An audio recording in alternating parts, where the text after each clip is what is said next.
All right, we are at the top of the hour. So in the interest of time, I do think we'll have more attendees join here in these first 5 minutes. But in the interest of time, we'll go ahead and get started. So my name is Isabel McCann. I am the communications lead for the Global Power System Transformation Consortium, or the G-PST. And I just want to take a second to welcome everyone to the webinar this, it's morning here in Denver, but to the webinar today.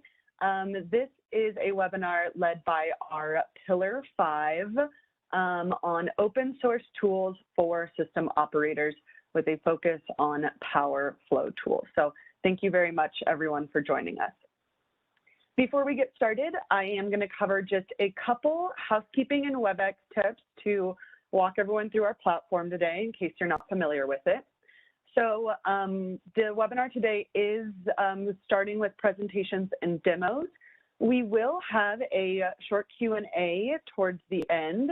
So if you have questions, you'll see that there is a Q&A box. Note that there's chat and Q&A. Please do try and use the Q&A box as much as possible, and be sure to direct your questions to all panelists so that all panelists can see them. And again, we'll address them at the end of the presentation, but feel free to ask them throughout the presentation. You don't need to save them all towards the end. The webinar is being recorded, and it will be available on the G-PST website upon conclusion, so it'll probably be there later today or early tomorrow. And we will go ahead and send the recording out to everyone as well. You'll note here on the bottom left of the slide, you can adjust your layout in WebEx, so that's a control that you are able to change. You can see there's grid, stage, where you're just showing the speaker highlighted, and a couple different options there. So feel free to change your layout if you'd like. And if you're having any audio issues, our troubleshooting tips are to check your audio outputs and volumes just to make sure that it's not funneling to a Bluetooth speaker somewhere. And if you're listening by computer, you can always try dialing in by phone, or vice versa. If you're listening by phone and having trouble, you can always try dialing in by computer. Or not, I guess not dialing in, but using computer audio. So my last slide here is just highlighting who our contributors are for this webinar today. So our primary speaker today is Roman Bulgarin from Fraunhofer IEE. We also have with us Friederike Winderoff from Fraunhofer IEE as well. Hannele Holtnen from Recognus Consulting. She is our Pillar 5 lead in the G-PST, along with her colleague Juha Kiviluoma from the VTT Technical Research Center of Finland. As I mentioned, Juha and Hannele are our Pillar 5 leads. And then from NREL today, we have Clayton Barrows and Deepak Krishnamurthy. So that is everyone who contributed to this webinar today. And with that, I will go ahead and hand it off to Hannele. Thank you, Isabel. So this is a series of webinars that are organized by the Global Power System Transformation Consortium, led by some leading edge system operators and technical institutes trying to tackle the future challenges with the high shares of wind and solar and inverter-based generation in their power systems. So we have 5 pillars, and we are here now, Pillar 5 on open tools and data. So a short introduction to Pillar 5. If you put the next slide, please, Isabel. Okay, all right. There was one more slide about generally how to engage. So just to receive webinar invitations and newsletter, just easy to register in the website of globalpst.org. And also, if you're interested in any of the pillars more in detail, each of the pillars also have this way of getting involved. Okay, then forward to Pillar 5, introduction. So to start with, why we are doing this, if you show the first slide, Isabel. So basically, high wind and solar shares call for new capabilities in the tools and data that are used by system operators. And we also have many system operators that are new to wind and solar and are using tools where they are not yet properly incorporated. So the tools are needed both for learning and for more detailed analysis for system operators. And for system operator use, of course, they need to demonstrate that they would have enough capability, validation, and benchmarking, as well as support so that they can trust that the tools will stay on if they start using it, and they will get the support needed. And there would be also different tools to tackle different issues in power system simulations. So to go forward on how Pillar 5 is set up trying to help this, so Clayton from NREL can tell a bit more. Thank you, Hannele. So we have been on the Pillar 5 activities, we have been trying to address some of the challenges that Hannele has raised, and starting out with a recognition that there are several open source tools and data that are available and have been developed, and there's an emerging set of capabilities where the open source community has been improving those capabilities to make them more useful for system operators and other industry members. And so, but one of the main challenges is that it's sometimes very difficult to understand what is available in that space and what is most useful. And so we're starting by trying to make that information more accessible with a portal and with some of these webinars like the one we're conducting today. And then we're also identifying some initial interface improvements where we can make certain model or tool integrations or some simple extensions to the existing tools to make them even more useful or address some initial challenges with their usefulness. And then in the longer term, we hope to identify capabilities that are needed to really close that gap between the challenges that are being posed by evolving power systems and the availability of tools to represent them. And so we view the open source paradigm as a good opportunity to address that with the flexibility that it enables. Next slide, Isabel. And so that kind of gets to the point of why we have focused on open source within the G-PST. And there are a list of advantages. I think the one that folks often focus on is the free or the avoidance of license costs. And I don't necessarily think that is the main advantage. I tend to think that the main advantage is surrounds the flexibility and the transparency of open source tools. And so just having access to source code and being able to extend or augment it so that it can represent new methods or new phenomena that are becoming prevalent in modernized systems is an important aspect. And I think it gets to the point of the G-PST as these systems transition, we need tools that can transition along with them. And then there are some common concerns about where does the support, ongoing code maintenance and technical support come from in open source community? Are they secure from a cybersecurity standpoint, and are they valid? And so I think those are some of the concerns that we can help try and address through G-PST by building a community and potentially a support community around those tools. And so those are some of the long-term goals of this group.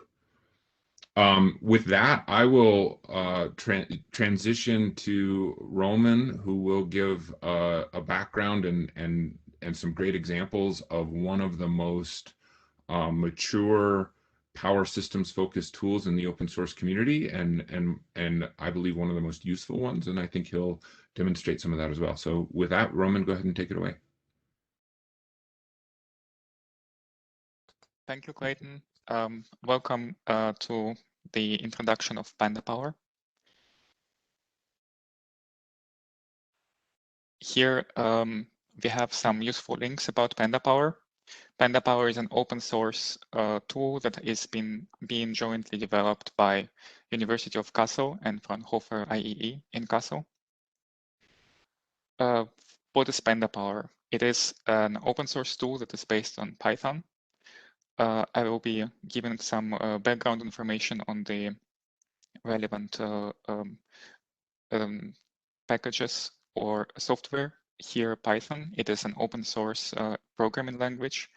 It is at the moment the most popular programming language in the world, with a very large community that provides thousands of useful packages that can be used to leverage our use of Panda Power.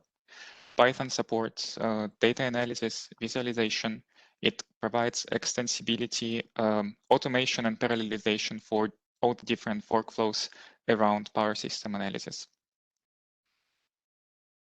On the next slide, you see the benefits of Python that come for Panda Power. It is a power system analysis tool that is embedded in a larger workflow that starts and ends with within the same Python programming environment. We can use parallelization capabilities of Python. It provides scalability for us and automation. We can access a wide range of libraries to extend the standard usage of Panda Power. And last but not least, the popularity of Python makes it easier to find and hire people to work with Panda Power.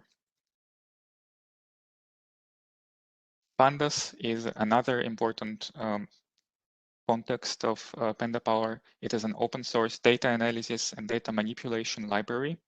It provides the data frame, which is used to store and manipulate tabular data conveniently. It supports different data formats, and with the basis of data frame and pandas, we can read, manipulate, visualize, and save the data that is required to run power system analysis. The benefits is organizing data in the label-based form. It means that we can have columns with variable names, and then we can access them by using those labels. The pre-processing capabilities are very important for us. They have shown advantages for the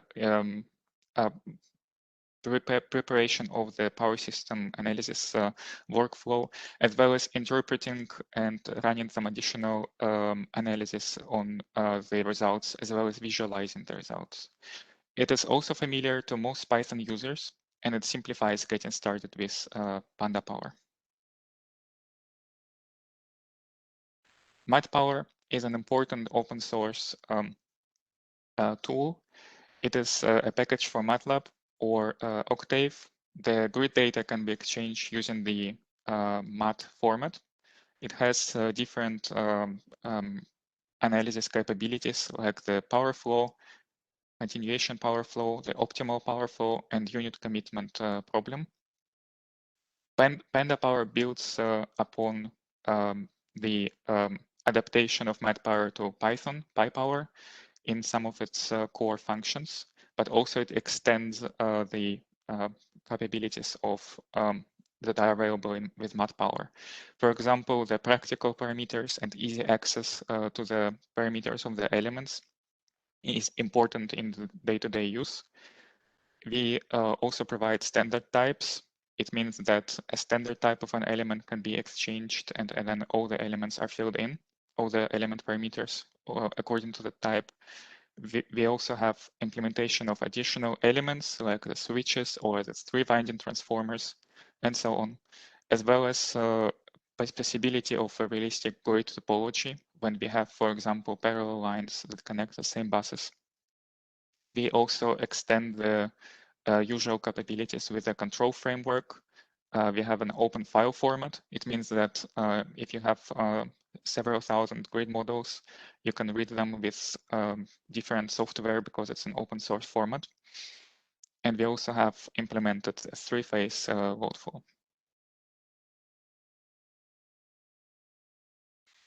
So what is the benefit of PandaPower? Why would one use PandaPower?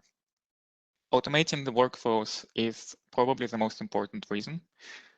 Instead of clicking in different menus, which can be tedious if you have a high number of grids, you can run one script for many grids. You can access thousands of useful packages in Python to support that. There are no license limitations for parallelization.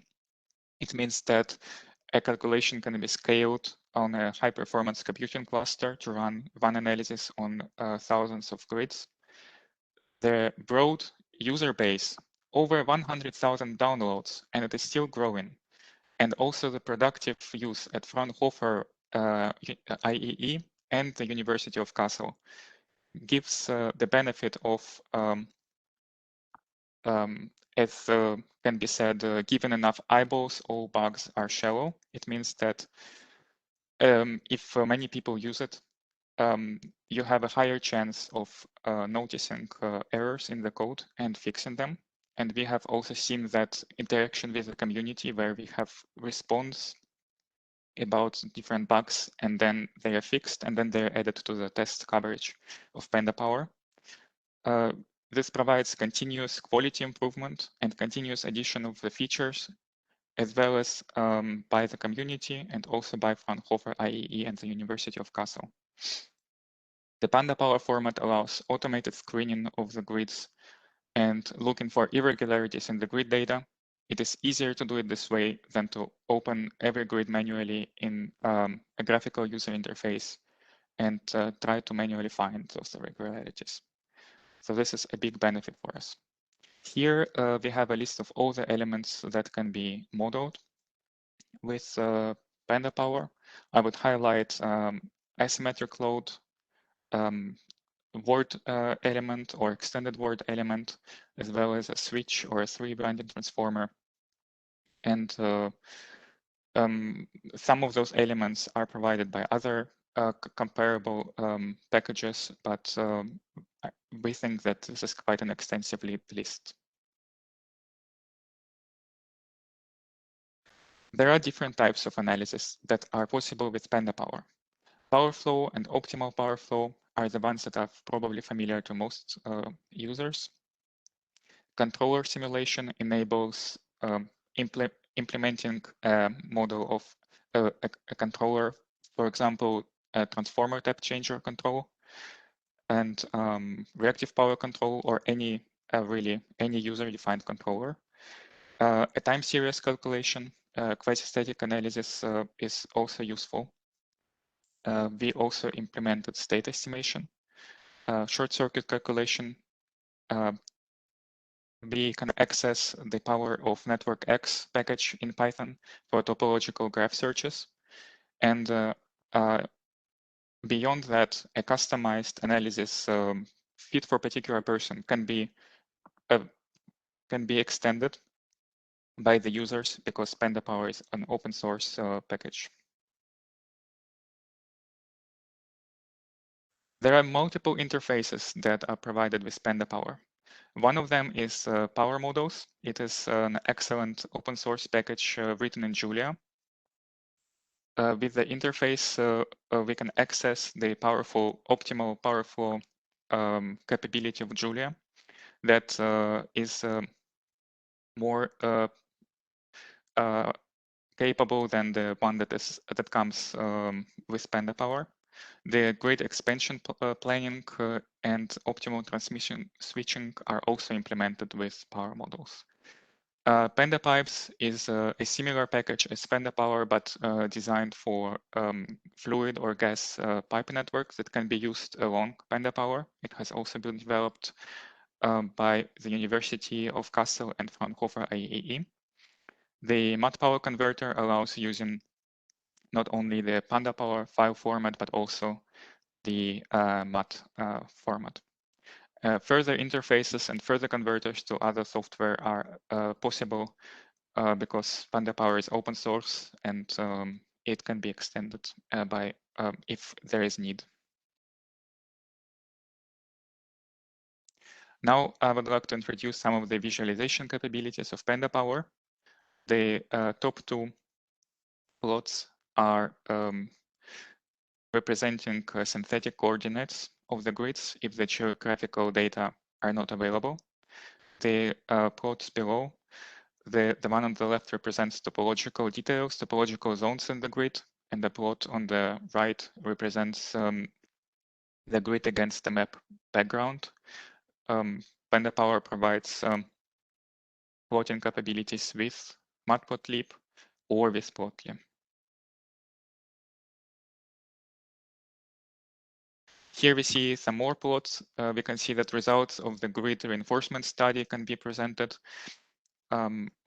or the results of the load flow calculation, the voltages, the line loadings, as well as some topological details or voltage levels of the grid.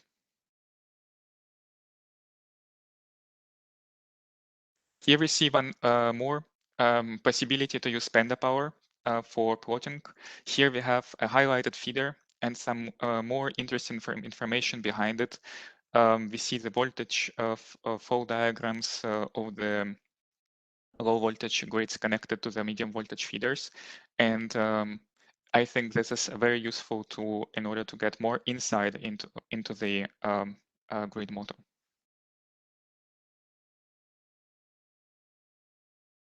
Here we have visualization of a possible workflow using Panda Power. We have identified 5 different steps.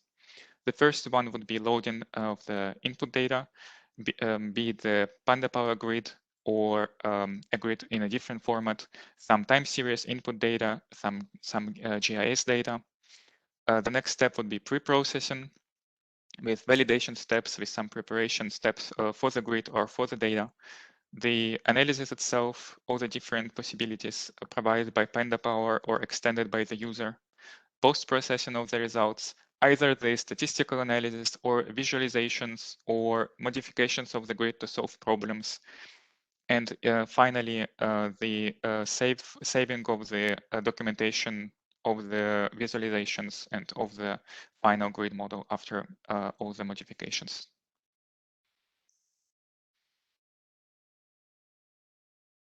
We will next be showing some examples. For the examples, we are using Jupyter Notebook. More information on Jupyter can be found on the website of Jupyter Notebook. We provide a number of tutorials with Panda Power. If Panda Power is installed on the computer, you can navigate to the directory of with Panda Power tutorials and then run the command as shown here to start the Jupyter Notebook. Next, we will have a demonstration with 2 different examples.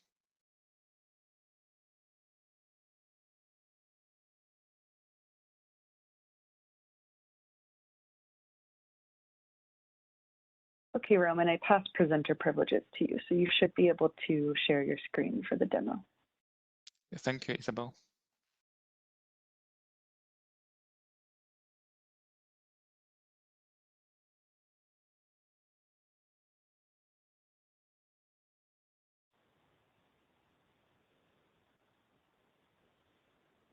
And just confirming, we can see your screen, so you're good to go. Thanks.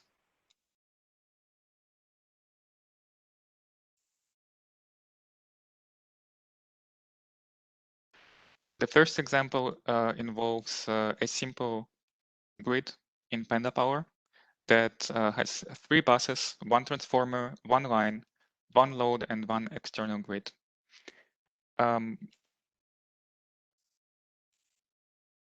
Now we can see the code that is required to create this example. At first, we import the relevant packages. and we run a command to create an empty network. The create bus command creates the bus in the Panda Power grid model. We provide the voltage, the name, and synthetic geodata. The next commands create the external grid, the load, the transformer, and the line. We can see that with the creation of transformer, we use the standard type of the transformer, and for the line, we use the standard type of the line, and all the relevant parameters are substituted when the line is created. You can here see all the elements in the grid are a Pandas data frame, and the parameters can be accessed the same way as you would access any value in a data frame by using the column label and the row, and you can have an overview of all the different parameters that are relevant for the calculation. Now we will run the power flow calculation in this grid, and the results can be visualized using Plotly. You can see that the line is overloaded. It has a loading of 117%. The loading of transformer, the voltages at the buses are also shown, as well as the highlight of the color map is visible. We can also check the results of the calculation in the result tables. Here I would like to go ahead and showcase the capabilities that are useful that are provided by the Pandas data frame. For example, we can query the bus with a certain voltage, for example.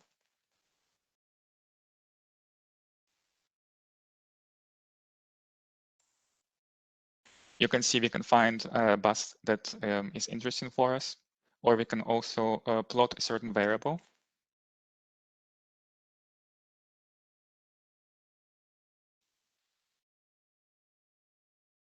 This is especially useful if a number of buses is quite high and we want to have a certain kind of overview of the values. This shows you a little bit how working with Panda Power looks. We have seen before that the line is overloaded. It can be reinforced by changing its standard type. It means that the line would be replaced by a new line with a different type. And after running the power flow simulation, we can plot the results again, and we can also see the results in the result table. We can see here that the line is no longer overloaded.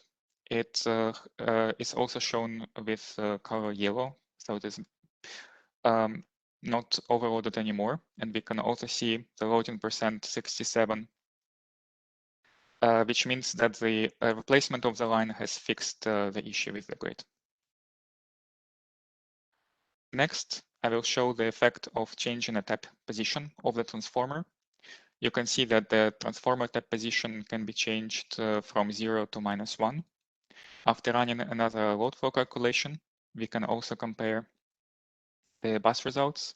At the external grid, the voltage doesn't change, but at the low voltage side of the transformer and the other grid bus, we can see that the voltages have changed. This can be useful when a tap changer controller is implemented. Next, I can show the effect of the switch element. We can run this code now and open the switch between the last bus and the line and see what it means in terms of the load flow results. If we run the load flow, we will see that the line is no longer loaded. It has a very low loading percentage of almost 0. And also the dotted line represents that it's operated in open loop mode. We also can see that the second bus, or the third bus actually, is unsupplied. The value of voltage is not a number. And we can also see that the load doesn't feed in anymore. The load feed or doesn't consume anymore. The load values are 0. And the result for the line also changes. As we see, it's almost 0. And this concludes the first minimal example. The next example I would like to show today is the calculation of generation curtailment using OPF, optimal power flow. For this, we have created a small example grid with 3 buses and 2 generators. After we have created the grid model, we can define costs for generators. The costs are negative, which means that the optimal power flow will maximize the injection from the generators. And we can see that both generators are injecting power at their maximum capability now. Now let's check the constraints in the grid. We can see that the maximum loading of the lines is defined as 100%, and this constraint has not been reached. The same is valid for the transformer. The maximum value is 100%, but the loading is 35%. And the voltage constraints are also not reached. The maximum voltage is 1.05 per unit. And we can now go ahead and change the voltage limit to 1.02. We can run the simulation again. And we can see that the generation of the injection of the first generator is curtailed. It used to be at 80 megawatt, but now it is injecting with 31.3 megawatt. We can also make sure that the voltage constraints are not violated. We can see that the voltage at bus 2 and 3 is at 1.02 per unit, which is exactly the maximum value. Thank you for attention. This concludes the part with the examples. I would like to give back the sharing of the slides. Thank you, Roman. I will go ahead and start sharing my screen again. Give me one moment.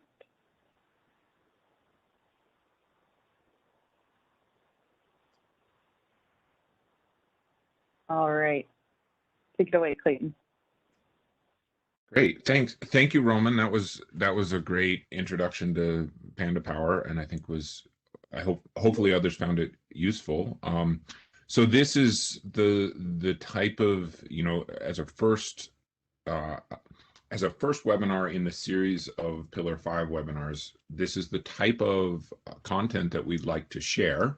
We hope that it's useful. We would love to get some feedback on how this can be more useful and what we can do to make it more useful. You can go to the next slide, Isabel.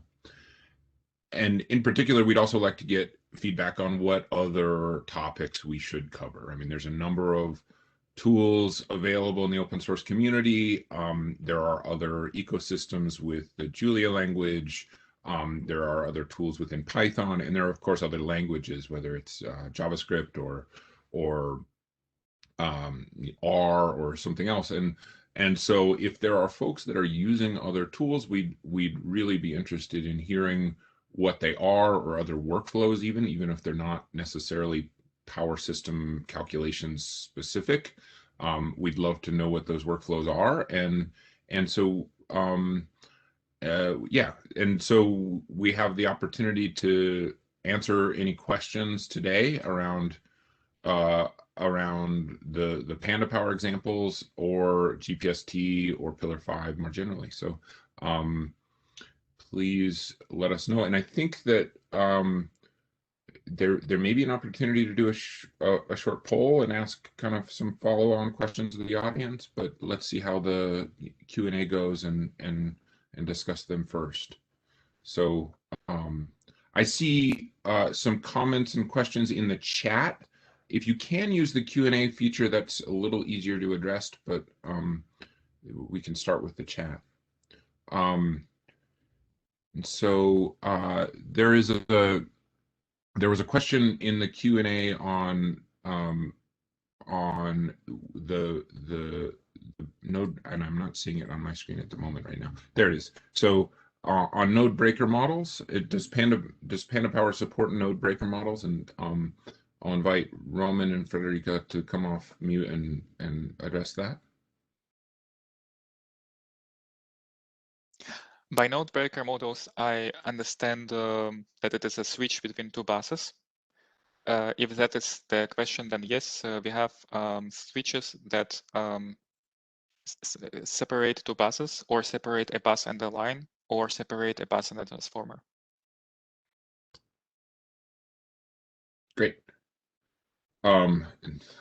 There's another question for Roman. Can a user build model and run analysis with Panda Power by simply just going to some web link instead of installing Python and software on a computer first? I know of some solutions to this. Perhaps do you guys have now I'm gonna forget it, but yeah, maybe you can just answer the question directly. I know that we have a product in development which provides that sort of possibility, but at the moment it is not available, and also that product probably would not be. I think maybe Rika, can you jump in and answer that question instead? Yeah. So the project that we are working on has the target of small and medium-sized DSOs, which can then use Panda Power in a graphical user interface tool. But I think that question was aiming at that you can execute Panda Power without having to install it on your local machine, as if you had the Jupyter notebook and the Python would not run on the computer but on the internet. And I think that is just a question of, can you use Python without having Python installed on your computer? And there I heard of some tools earlier, but I'm not aware of. The tool that I was thinking of that works quite well for this is Binder, and it's a very simple interface that runs a server, and it's free, and you can put your notebooks on Binder and it will execute there. Yeah, so then you can use it, but then you have to set up the Panda Power environment there. So you have to set it up somewhere in any case, but I'm sure that there are possibilities to do that. So moving on to some other questions. So can Panda Power be used to solve the unit commitment problem? Yes, you could do this with the OPF and also with power models. Power models has some unit commitment and dispatching optimization problem formulations. Yeah. There are some other questions about so one on the limitation of number of nodes or branches in Panda Power. Are there any known limitations there? Limitless. So as big as the RAM of your computer is. What about limits on or so will it accept the IEEE standard power flow input format as map power does? I'm not aware of what that is, but maybe you. Yes, there are several map power files that were provided by IEEE, I guess. And we have them inside our Panda Power Networks module. You can load them directly from Panda Power, or you can insert them as a MAT file into Panda Power. So yeah, that's compatible. And then another question on the capability of solving large scale ACOPF models. Is there a limitation there? There is no limitation in terms of the size of the grid, but in practical use, it can be that the Panda Power OPF, which is really based on PyPower OPF, that it does not converge, or it can also be that you will be better off using the interface to power models and use their OPF capabilities that are more robust or that are more extendable in terms of the optimization models. And then, so I'll combine two here. I'm trying to get through as many as possible because I think these are great questions, and we have some time. So, but I'll combine a couple. So, one on the difference between OpenDSS and PandaPower, as well as can PandaPower be used to run OPF on three-phase unbalanced distribution systems? The difference with OpenDSS is that first, OpenDSS is written in Delphi, but I think more important one is that OpenDSS can be used for the kind of feeders that you would see in North America, where the feeder design itself is not symmetric. Panda Power is designed to have to run a load flow with symmetric grids. We also have three-phase load flow, but it is still applied to the kind of feeders that you would see in Europe rather than North America. But the second question, three-phase OPF, this is something that we have talked about previously, but we have no implementation at this moment, and we don't know if or when we would have it. I think also that would make up a great master thesis work to implement this unbalanced OPF. The thing is that in Germany it's not so relevant, so this idea just came up recently in international cooperation, and I think that this would be a next step to open Panda Power for the rest of the world, because in Germany the distribution systems are also symmetric, mostly. So perhaps somewhat similarly, there's a question on the ability to model renewable systems, specifically solar up to the POI, point of interconnection, I assume. And will the software provide all the underground impedances? Oh, the chat just skipped around on me. So will the up to the, yeah, I lost it. It moved around on me. I don't know why it does that. Hey Clayton, if you put your, I was going to say, if you put your WebEx in full screen mode, you can also take the chat as a breakout box and expand it, so you're not reviewing in a tiny little side thing. Which one was the question? Well, what did it start with? Benchmark simulation or transient stability? I can see them all. And here, I've got one here. Can we model the renewable system specifically, so solar up to the POI, and will the software provide all underground system impedances for each collection of feeders? And so I don't. I can maybe repeat the question as I understand it. I think the question is about the capability to simulate the photovoltaic array before the inverter, to simulate the DC load flow on a PV installation. I know that Panda Power can run DC load flow. When it comes to simulating it alongside the external grid that is AC, I think that would not work as well. Maybe you would then need to have two separate calculations. Okay. But that is not something that I am familiar with in a practical point of view. I have not tried it, so it would be something that you would probably need to try yourself and then get back to us with your experience. I think that the point where we start modeling is the connection point of a load or a generator to the grid, but not inside the generator or inside the household. There are some more approaches that are coming up that's called Panda Prosumer that will cover part of these questions, but at the moment it's only starting with a active and reactive power flow that goes in and out of the grid from the generators and loads. That's basically the starting point. So I'll there's a couple questions around the ability for just generally open source tools and their ability to to calculate dynamics and do transient stability analysis.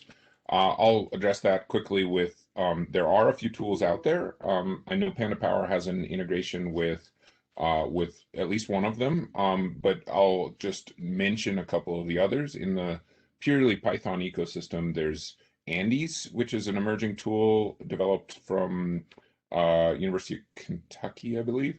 And then Power Simulations Dynamics is a tool that we are leading the development of here at NREL, and is emerging with some interesting capabilities that I encourage you to look at. And then powerdynamics.jl is one that's developed by some folks in Germany, and I think is the one that is integrated with Panda Power. I believe. You guys can correct me where I'm wrong there. I'm not aware of the interface and connections towards this. It's not my expertise. I mainly only stop at short circuit calculations, but I know we have people in our team dealing with transients, and they mostly don't use Panda Power, but sometimes use an interface to Panda Power, but no, they don't do dynamic calculations in Panda Power yet. It's not designed for that. So I'll some other questions. There's one on does it have an interface showing the whole system where elements change dynamically like Power World? I think this is a question around the graphics, and do you have something that shows that kind of dynamic changes in a graphic?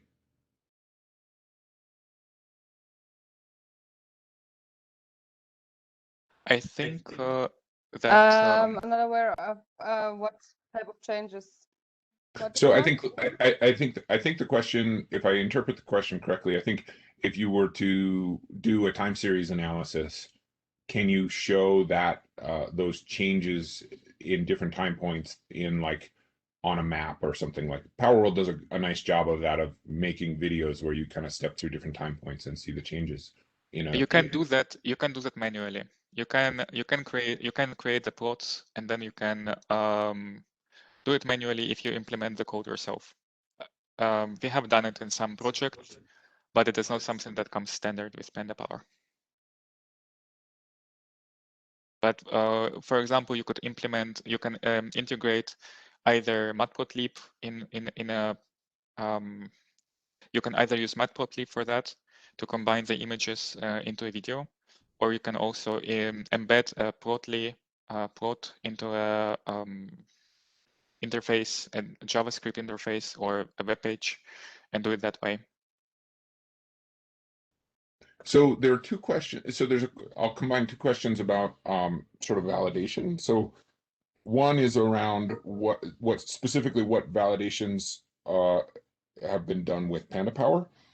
And then the other is more generally to the question of on pillar 5, will we be, so I'll read it directly. How much of the pillar 5 effort will be to model grids across the world with historic or predicted data, focusing on more on synthetic grids? So I'll talk about the pillar 5 effort now. So I think that this is an area that's definitely of interest and something that we would like to do pending some support activities. And so we would very much like to provide or address some of the concerns around the validity of some of these tools by doing some of these types of comparisons, and whether they're on synthetic grids or on openly available data describing grids. I think I would prefer openly available realistic data, but the reality is that most of the data will probably be synthetic for those comparisons. And I think that can go a long ways to doing the types of validations like the other question had asked.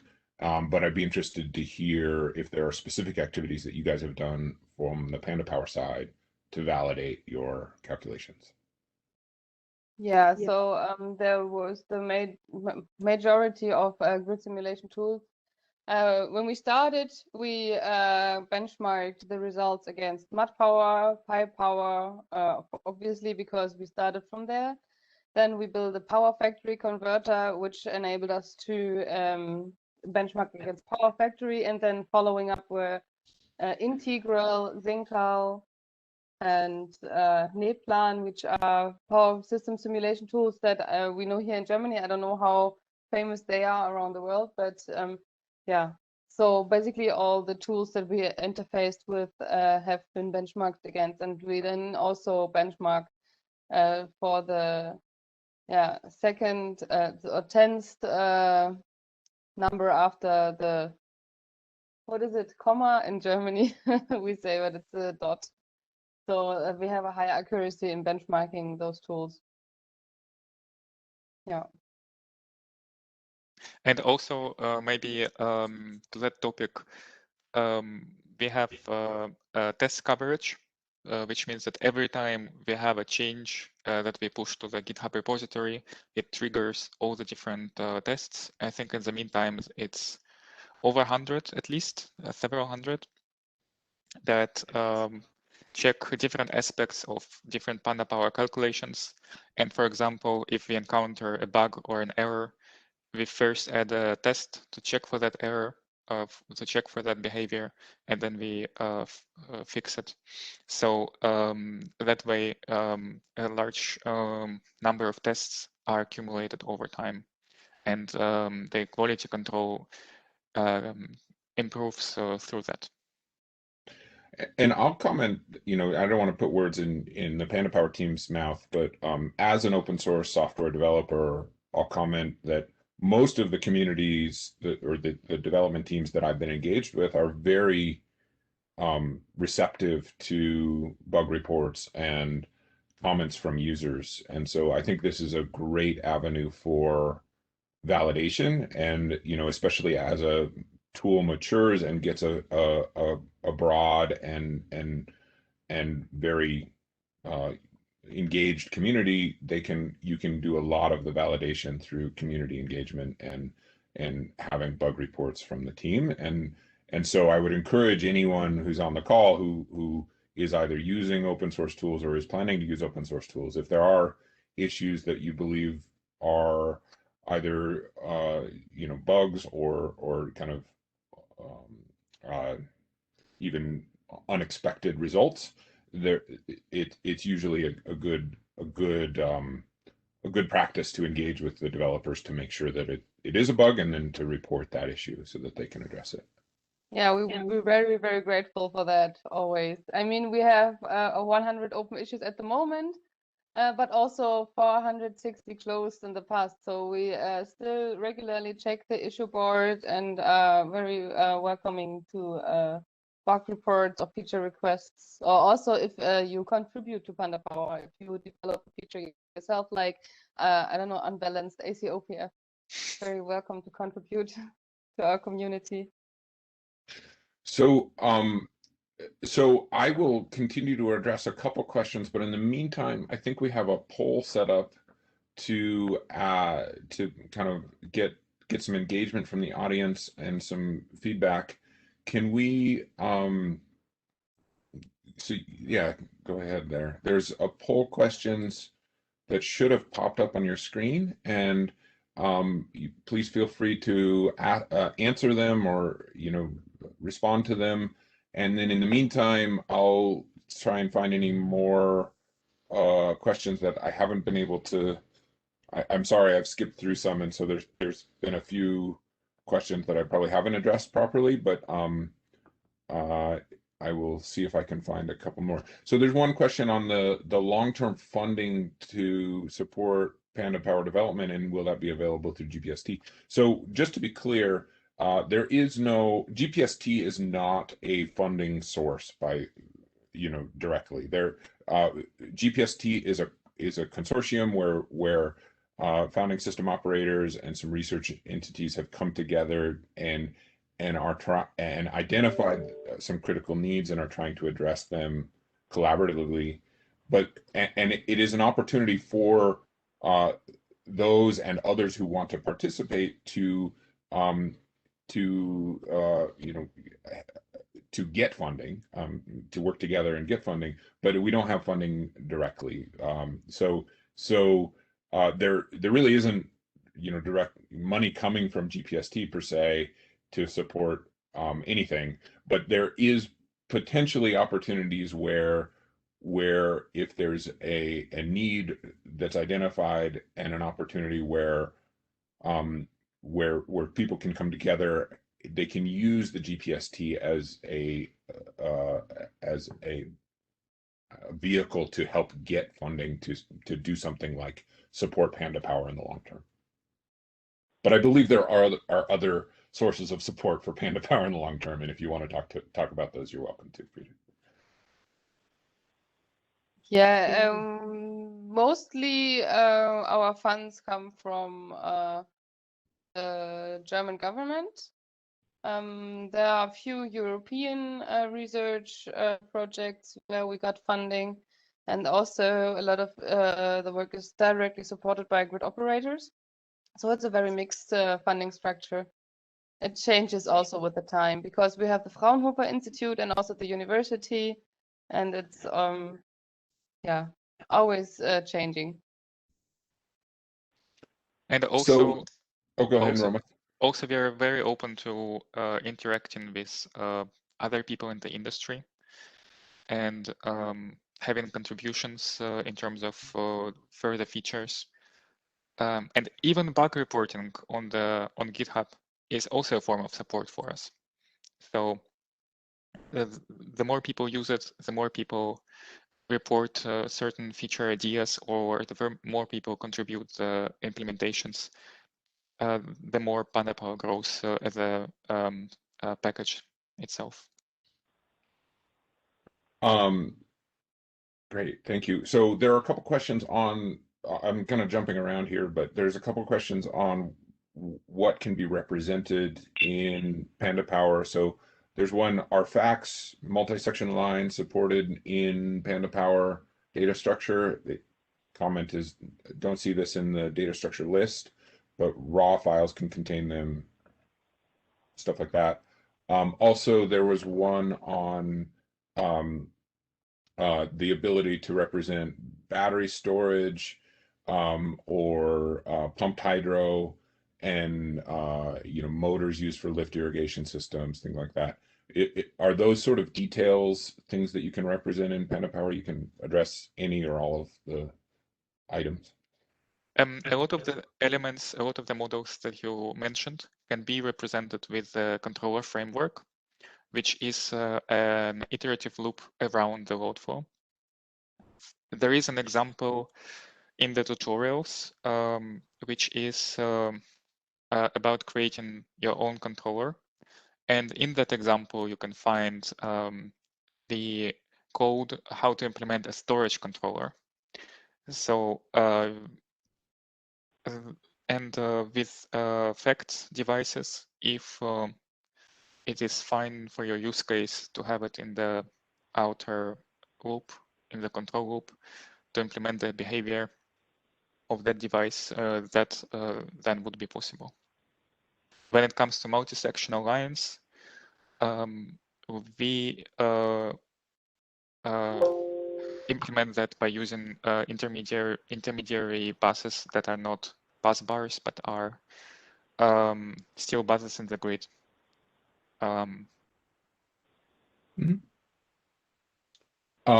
Okay, so we're closing in on the top of the hour, and there's one last question on. I think we've addressed most of the questions. There may be a couple that I missed. I'm sorry about that.